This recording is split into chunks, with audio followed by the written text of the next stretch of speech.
Greetings, everyone. My name is Lancer. We're back here again. So soon, you might say, but this is kind of an emergency session, I guess you could say. As you can see, I've quickly made a change of arena because looking at my disgusting white walls in here probably is not very good and pleasant to look at, so I put up a Dragon Ball blanket. Hopefully, that's more aesthetically pleasing to look at. Aesthetic? Nope, we're not doing that. Anyway, last time we talked about Snow White with the red hair. This time, unfortunately, we're not continuing the series. I will be continuing the series. Like I said, this is an emergency session because today was the last episode of a series that started airing a few months ago, and I wanted to jump on the opportunity to review it and get it out there. So my Akamega Kill video, which I was talking about, would be the next show because that's next on my list. That'll be next. Don't worry, we'll be continuing that. Just with shows that are currently airing and coming out, I'll be reviewing. So today was the 12th and final episode of a show that I jumped on to. Not immediately because I knew nothing about it. All I saw was screenshots of this show being posted all over the place. And after that, I was like, okay, this looks interesting. I guess I'll give it a shot. And I saw that it was only one episode, so I was like, oh, so this is fresh. So, and I watched that first episode and immediately was hooked. And of course, what anime might I be talking about? Let's delay the suspense further. The anime that I'm talking about that started airing this spring 2021 is まさかキスなん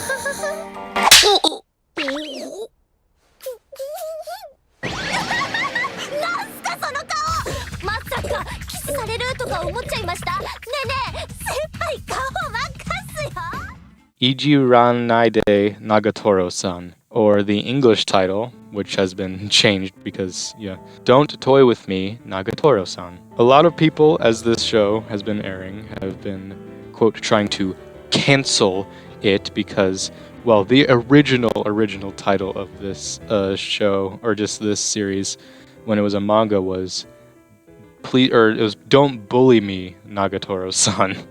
So they changed it a little bit, obviously, for our more PC culture nowadays. Ugh. The last episode of this season, because the manga is still going, I think it's on like 80 or so chapters now, but this current season only covered up to, I think, at least like the 40s or so, so there's at least going to be another season. I'm pretty sure it's already been confirmed. I hope it has been, because if you can't already tell by how I'm talking, I love this series to pieces. This show, like when I first started watching it, I was immediately encapsulated by the first episode. The visuals were stunning. Telecom Animation did an amazing job animating this show. Obviously nowhere on the level of like a shonen or anything, but it's not supposed to be like, but even still, like it's not on the level of like a Kyoto Animation or A1 or anything like that. But well, honestly, I'd say it's better than A1. We'll get to some of the A1 shows that are on my list. Trust me, I have some things to say. Ijiranaide Nagatoro-san is... Oh man, I don't even know how to begin talking about this show. I had no expectations going into it. All I saw was just like, oh, there's a cute tan girl and she bullies the guy or whatever. So I was like, okay, so it kind of reminds me of that the other show where it's the endless teasing of Tagaki-san or what. I put up an image. I know what I'm talking about. I'm sure you know what I'm talking about. I haven't watched that yet, but after watching this show, I do want to give that one a try because it's in that similar type of genre. But definitely, if you're interested in like romance or just like school type of things, or even like I guess this type of I mean, the main thing is like people are just she's bullying him. Just like it's not bullying, really? Because I'm going to stay as vague as possible. I know when I'm reviewing the list on my MAL, I said like spoilers for all that, but since this show is still very fresh and new, I'm going to try to stay vague with it. I won't go far past the first episode. I will still keep with my system with how I review though, my synopsis analysis and then my personal review on it. So pretty much this show starts out typical high school show. You're following, so pretty much how it starts is you're following this guy who, even to this day, hasn't been named, I don't think. Not that I can recall. Throughout the show and whatever, the main girl just refers to him as senpai, and all the other characters call him senpai or other terms.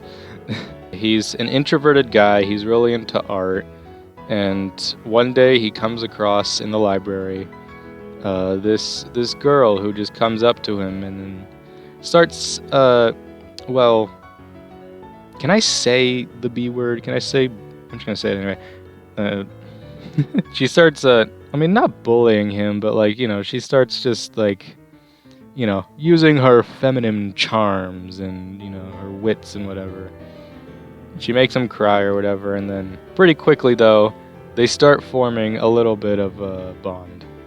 And, you know, she kind of just bullies him a little bit, just like, oh, you're such a virgin and you're a weirdo or whatever. That's pretty much the comedy for the whole thing. But at first when it started, I was just like, okay, I can see what the comedy is. I don't know if I'm going to like it. But honestly, and that's kind of been the big critique, is like the comedy is pretty much stale and one-dimensional. It's all just like, virgin this, you're gross, chemo, chemo.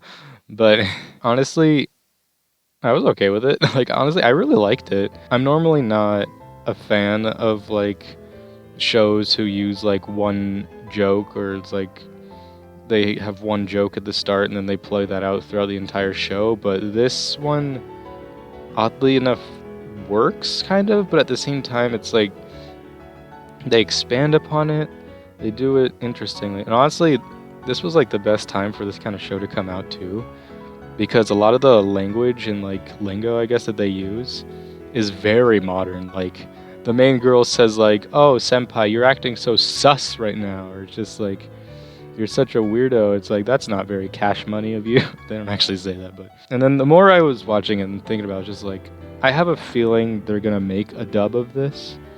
I'd honestly be surprised if they didn't, but I kind of hope they don't though, because, I mean, I kind of hope they don't, but at the same time I want them to. It's weird, I'm split on it. I don't want them to because I feel like it would ruin it, but at the same time I kind of want them to because I want to see how they would handle, like, because it's one thing for having a Japanese subbed show have like this modern kind of lingo and stuff, but like if it's a dub, I want to see them handle it because it's gonna feel like kind of like an abridged series almost. If they do it dubbed, I hope they do it well. I hope they get good voice actors who like know how to like handle it out, like do their own thing, improv outside the script, because this is that kind of show where like having improv and like doing your own kind of thing and just like putting your own thoughts in on the script would be interesting. Because some of my favorite dubs are shows that like aren't very good, but like the dub like redeems all of it. Like a show I really like, it's called Ijiranaide.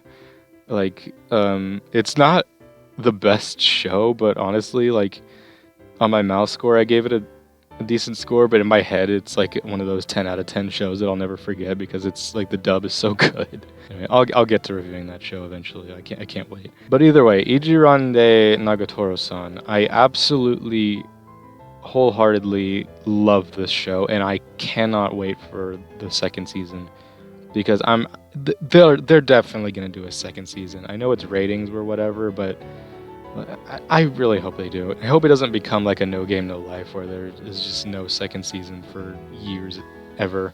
Well, I mean, this year we're getting a second season for Devil's a Part-Timer finally, so hopefully this time next year we'll be seeing this show having a second season. Fingers crossed, please. I do definitely, because I am making this video like pretty soon after finishing the last episode. So, and I already planned just once all of this came out, I was going to go back and rewatch it all again because I was watching it week to week. I was not going back because I knew pretty early on that I was going to watch all of it through again. So I wanted to save myself for that. Probably right after this video, I'm probably going to go and rewatch all of it all the way through. Yeah, as it was airing, I pretty much, after the first episode, I gave it a 7 out of 10, which is a good. But then as it went on, I bumped it up to an 8, and I kind of left it there until now. Now that it's complete, I've left it at an 8, which is still a very good on Mal. Of course, there is the thing of like recency bias, like it's recent and all that, but the recency bias part of me wants to give it at least a 9 out of 10, but I think I'm gonna leave it at an 8 out of 10, because of course, there is certain things where I was just like, okay, I could do without that. It wasn't that often, not enough to go below an 8. Like, if there was like an 8 point, like 1 or 2 or 3 or anything, I would give it like an 8.9 out of 10. Just like, it's barely not a 9. It's still very good. Like, it's still a very good show. Obviously, look how I'm talking about it. I've dedicated a whole new video to it. Like, of course, it's really good. Also, the opening is an absolute banger. Like, if you're, like, at the very least, just, like, download the opening or anything. Just listen to that, because that opening is an absolute easy love. Like, oh, man. I'm probably going to use a remix as that for the background music. So, that is the thing, though, because if a Season 2 comes around, they're probably going to do a new opening, but I hope it's on the same level as this one. The ending was pretty good, too, but I don't know, it's just the visuals and just the music of the opening hit me more than the ending, but like it's in my head right now as I'm talking. Like I'm just like. Also, the voice actress of Nagatoro-san, the main character, Sumire Uesaka, she did an incredible job. Nagatoro-san, just as a character, was easily one of my new favorite anime characters. Like, not just of this year, but of all time. The way she was just animated and executed, and just the voice actress did an incredible job. And just the animation for her, like, she felt like her own entity. Like, just the way she moved and just how she talked and everything is just like, it's nothing that I've, like, ever really seen before. And I just loved watching her. And yeah, I just hope that come next season, they don't pull a Promise Neverland and mess it all up, but I don't imagine they will. I just hope they keep the same magic that this season had. I know a lot of people, like I've seen like the reviews and stuff, and people are giving it like not the best scores. Like definitely they're not praising it as much as I have. But I don't know, like to be fair, I'm not the biggest anime like expert or anything. I don't, because I know like I only have like 150 entries on my MAL. Like there's definitely people who have like thousands on their MAL, so I want to be there someday, but I'm getting there. I like to think that I still have at least some good insight and stuff, and I still know what I'm talking about, I'd say. Right? Please. I know like the way I'm talking about it doesn't seem like this is a romance anime, but it is. It is. It may not seem like it at first, but trust me, give it time. I was hoping they pull like a psych and be like, psych, this season's going to be 24 episodes, or it's going to be like a Toradora, and it's going to be like 20 some odd episodes. And then be like, oh, yes, but it's over. Well, I don't know. Gotta wait till next Saturday, but I imagine it is. But I gotta get something else to fill that slot now. It's pretty much how my Saturdays went was I'd watch the new episode for Season 5 of My Hero Academia, and then I'd watch the new episode of Nagatoro-san. I know that seems like polar opposites. I don't know. It worked for me. Like I honestly liked it because where My Hero is right now, it's kind of a lot of serious stuff. So it's nice going from that to Nagatoro-san and just like lighten up a little bit and just be like, ah, that's nice. So yeah, this was my review and just me giving my thoughts on Don't Toy With Me, Nagatoro-san. I absolutely adored this series. I cannot wait for Season 2. Like, literally, I want to time travel to next year just to watch that show. And also the new Dragon Ball Super movie. Hats off to the animation department and the voice actors. Everyone killed it in this. And I just hope that next season brings the same magic that this one does. I'm going to try to save myself and not go immediately into reading the manga, because that's what I did for My Hero. Like when Season 4 ended, I wanted more, so I went right into reading the manga, so I'm pretty much caught up with that now. But with this, I feel like I definitely want to save watching it animated, so I'll try my best. This was my review of Nagatoro-san. Join me next time when I review Akame ga Kill and continue my Anime List review series. Thanks for watching. Thanks for clicking through on this video. If you'd like to see more, click subscribe. Click like to let me know that you enjoyed this video. And comment below any anime recommendations or what you loved about this video. Until next time, I'm Lancer. Let's have fun.